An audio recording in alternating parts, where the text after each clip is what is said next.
I'm at the phase of my life now where I am starting to send my kids out into the world.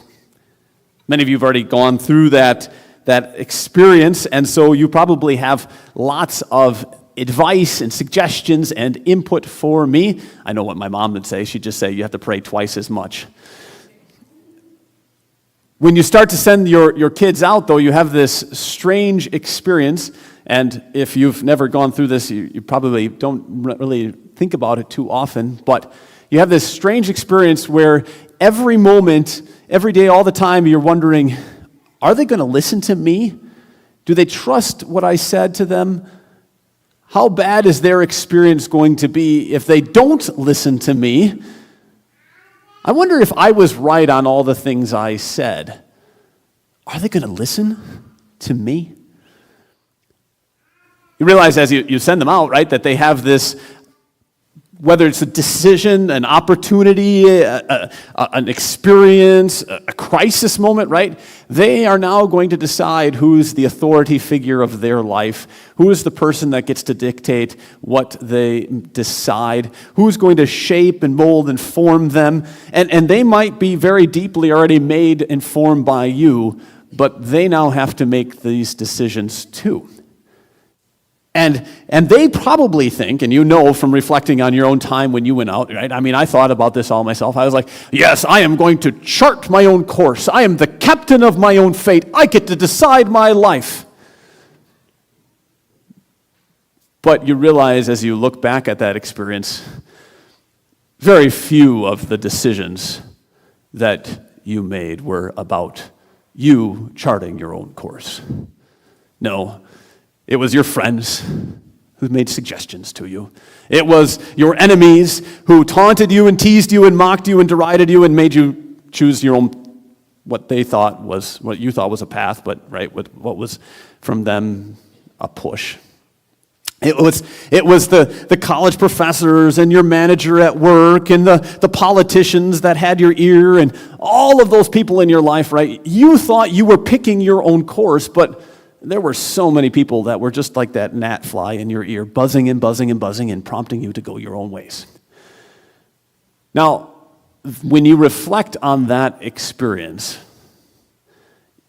you start to realize, I start to realize at least, just what God might think about us and the lives that we lead. We grow up and we get to this point where we're like, yes, I'm going to be the captain of my own fate. I can chart my own course in life. I'm making all my great decisions. Look at how brave and smart and confident I am. And God looks at it and says, yeah, don't you see all the gadflies of the world that are going, zzz? You don't get to make a single choice of your own life. It's all right in front of you. You are just listening to everybody else. Are you going to trust me, or are you going to trust them? That's the picture that God puts before you and I today as he takes us into this beautiful garden, the Garden of Eden, and he says to us, whose truth will you trust? So let me take you into this story and we can see what it means. Here's how it started. The Lord God had planted a garden in the east, in Eden, and there he put the man that he had formed. If you like to follow along, we're just in Genesis chapter 2, and you can look at verse 8 there. God planted a garden in a place called Eden. Now, we don't really know much about Eden beyond Genesis chapter 2. It shows up in Genesis 3 and 4. It comes up 6, maybe 7 other times. Really, this is not trying to make a joke. It just really legitimately comes up 6 or maybe 7 other times in the Bible. Only once does it actually seem to be a historical place. Otherwise, all the references are back to Genesis 2, right? They're like metaphorical, they're figurative, they're literary references back to Genesis 2. Eden is never mentioned by name in the New Testament. Jesus doesn't care about Eden. Paul doesn't care about Eden. John doesn't care about Eden. He never talks about them. The Apostle John, when he does talk about Eden, and you heard it this morning, he talks about it in a very different way. And we hear about rivers and minerals, gold and resin that are in this garden. We know about two of the rivers, the Tigris and the Euphrates, but we don't know the other two. The bottom line is that we think that this garden was probably someplace in what we would call ancient Mesopotamia, modern-day Iraq, but we really don't know. Despite how little we know, it's one of the most famous scenes in all of history. Everybody loves to paint it. This is a famous painting by the Lutheran painter Lucas Cranach. Everybody wants to picture the idyllic nature of the Garden of Eden. Here's another one by Jan Bruegel. You can see that even as he then, the field began to change quite a bit. Now looking more at modern paintings, here's Alexander Bogarty. We've got quite a lot of depictions of the Garden of Eden. Now, well, what does the Garden of Eden mean? Before we can say that, we need to go on and take a look at these two trees, because there was also something else in the Garden of Eden. God put two trees in the garden, and he said, you're free to eat from any tree in the garden, but you must not eat from the tree of the knowledge of good and evil, for when you eat from it, you will certainly die. In the middle of that garden was also the tree of life. So we got the two trees in this garden. Now, what do these two trees mean? The tree of knowledge, the tree of life is, we could say, relatively rare. It rarely shows up. If you look through the references, the tree of life, it comes up 3 or 4 times in the Bible. It's got a couple of figurative references through the book of Proverbs. You know, smart wives are called trees of life. Congratulations, women. Also, God says in Revelation there's going to be a tree of life that provides eternal life, eternal fruit for us to live on. On the other hand, this tree of knowledge of good and evil is even more rare. It's the rarest of the rarest. We know almost nothing about it from the rest of the Bible. If you look through the rest of the Bible, you're going to find about the tree of life, or the tree of knowledge of good and evil, basically 2 references, if that. And it's always just as a thing for discernment, okay? The idea of the separation or the knowledge of good and evil is always about discerning. It's discernment in legal actions, or it's responsibility for your actions, or it's the implication of mature decision making. So what's the takeaway? Well, overall, this garden is a very unique place. God made this super special garden that has never been recreated in human history to play out a play, if you will, right? A drama, a scene that is supposed to make us realize a few things. So what should we realize? What's going on here? Let's start with the tree of life. The tree of life, it pictures sacramental life. Sacramental life. That is to say, Adam and Eve could live with God. They could enjoy a life with God as much as they wanted. It pictures that man was more than just a biological creature like all of the animals. Rather, man needed a special tree, a special spot to picture or mimic the spiritual life that he had with God. And only as long as he ate that life, that fruit, would he have real life with God. It's unlikely that there was something that was special about the tree itself, right? That the tree had some certain special chemical properties. It's not like the tree was a supernatural tree, but rather that God had, by his promise, sealed life into the tree. Okay, so that's the tree of life, sacramental life. Now, what about the tree of the knowledge of good and evil? Well, wait. I think maybe before we go on, and let's just finish with the tree of life. The best thing to know, or the places to know about the tree of life, is to turn ahead to Revelation chapter 22. And in Revelation chapter 22, God has placed the tree of life into the eternal city. One of the really interesting things he says about the tree of life is that it bears fruit 12 months of the year. Would you like to have a garden with a tree in it that has fruit every month of the year? If it's got my apples, absolutely. That'd be great. And one special thing about the tree is that the fruit of the tree is not any interesting or any particular use, but the tree has leaves that are for the healing of the nations. That's why we think that the tree itself is not that important, but it's the promise that God sealed, attached to the tree. It gives sacramental life, sacred life from God. And it is a picture, right? An object, a physical place where they could live out their trust in that God's life. All right, so there's the tree of life. Let's move on and talk about the tree of the knowledge of good and evil. This tree is, like I said, more confusing. People have said it's everything from, say, moral judgment or moral freedom. So it's kind of like saying to your kid, it's your choice. You can decide. You do what you want, but you got to deal with the consequences. Whatever you choose is up to you. It's everything from that down to consequences itself for choices. If you do that, you know what's going to happen. You know what I'm going to do if you do that, right? It's all of those things.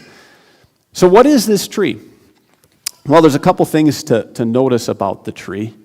First, that the tree itself is good. Remember, God made a good world. Adam and Eve have not experienced the effects of the fall. Probably the rebellion of Satan has taken place, but God has not put those effects into the world. This is a good world, a perfect world. So the tree is good. The second thing is that most likely it's not the tree itself that's anything really that special. Right? Just like the tree of life was probably not a supernatural or a magic tree, it's hard to imagine that the tree of the knowledge of good and evil was a magic tree. And the last thing to remember about it is that it connects both good and evil. Right? So sometimes people picture the life in the Garden of Eden as if it was a path or a choice between good and bad. It was like choose life or choose death, right? Which is the effect of what they chose. But when Adam and Eve, they looked at the tree, it brought good and evil together. And so how do we make sense out of this tree? Well, the most common answer people give is to say that it was like a test. You know, it's like having a test right in front of you, and that supposedly you can choose then this to pass the test or not. It was either obedience or disobedience. And so a common illustration might be something like having a hot stove in your house. If you've got the stove on and you tell your kid, hey, don't touch the stove, because if you touch the stove, you'll get burned. Okay, right? Don't touch the stove. The problem with that illustration, or the problem with that idea, is that it makes God a terrible person. I mean, what kind of a person tells their kid, don't touch the stove, but then just walks away and doesn't do anything about it? Do you really tell your 2-year-old immature child, don't touch the stove, and expect that the 2-year-old is going to understand that and know not to touch the stove? That's a pretty harsh thing to do. One way that still lets the tree of knowledge of good and evil be exactly what it is, the difference between good and evil, but without being so terrible, is to say that the tree was a truth. The tree was a truth. Imagine it this way. Imagine that you're going to send your kid off to college. And so you help your kid pack the car, right? And what do? You help them put in their furniture. They got their tiny Geo Metro, that was my first car, and you're like packing in the easy chair into the car, and you're packing the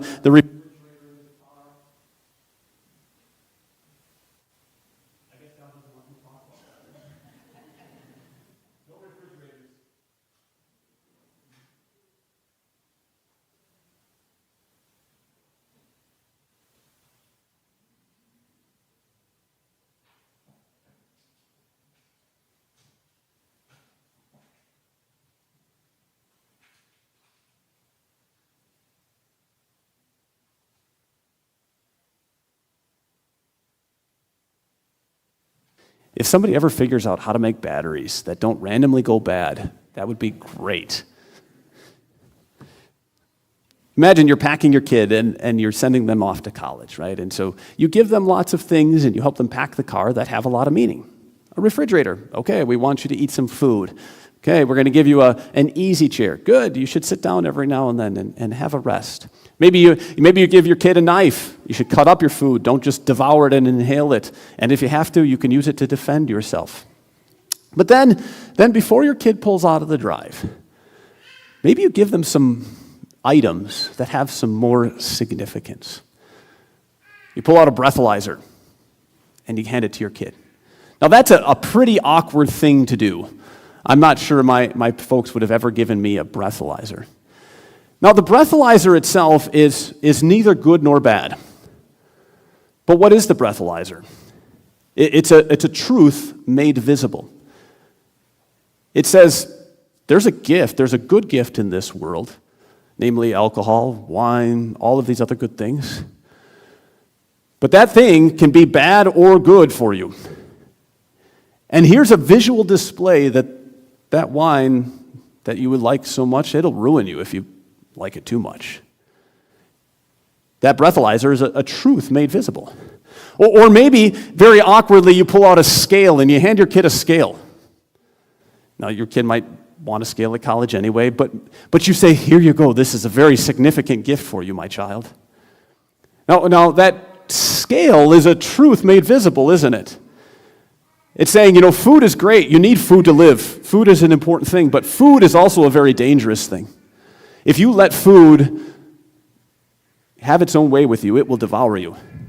Food will gladly destroy you. So take this scale, my friend, as a reminder, as a truth made visible to say that food will eat you up. Right? Or maybe you give your child a book about sexual activity. Maybe that's a little bit of an awkward moment, but you would hand your kid a book about that. And now what are you saying? It's a truth made visible to say, sexuality, it's a wonderful gift from God. It's a wonderful thing to have in your life, but it can also destroy you. And you need to see that if you spend too much time in it, it'll eat you up. Right? Or maybe you even go so far as to pull out the credit card. And you've got the platinum gold card, and you say to your kid, here you go. Here you go, I'm going to give it to you, and you can hold on to it, and maybe you use it for emergencies. It's a truth made visible to say to them, money is a great thing. It's a really good thing, but it will also destroy you if you make this card your life.